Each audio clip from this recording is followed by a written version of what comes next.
Hello and welcome to this week's vlog from Madison's Well. They're calling it Independence Day.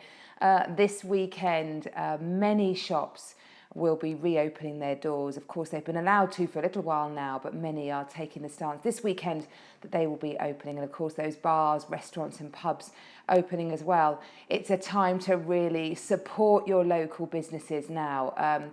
We're delighted to see them coming back. We're based here on the Pantiles. It's been quite eerie during lockdown. Of course, we were told we could reopen our doors on May the 13th.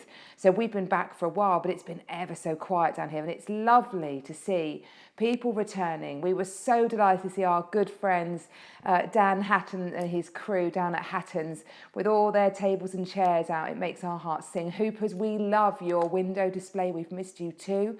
And David next door at the Pantiles Canberra Centre, featuring in a great article in the Times of Tunbridge Wells. They haven't published since lockdown started. They said they'd be back as soon as they could, and they have. They've kept their word.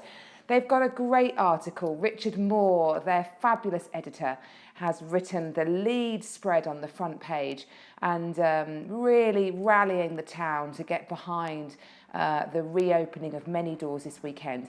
The spread inside is really, really useful. It's got lots of tips about how to practice good social distancing in the town, make you aware of the things that the Royal Tunbridge Wells Together committee have done to make our town as safe as possible. So some pavements you'll see have a one-way system. Shops have social distancing. You'll find some bars and restaurants can only limit the number of people they have in. The Mount Edgecombe reopening its doors, seating only in the rear garden, fully booked this weekend. So that's a real success story and so great to see that happening. But of course we have to exercise caution at all times. Isn't it tragic to see what Leicester is going through? My fellow estate agents up there are in a terrible time now. Are completions allowed to go ahead? Are they not? It's an enormous period of uncertainty. They've been told to lock their doors again. So please get out and support your businesses, but do practice good social distancing. And if anybody wants one of these keys, we've had these printed. They're you can stick them on your key ring. They are hygiene keys, can serve a variety of purposes, as you're seeing on the screen now, from tapping a pedestrian button, crossing and ATM buttons or opening door handles. So we've got lots of these. Do pop in and grab one if you think that would be of use.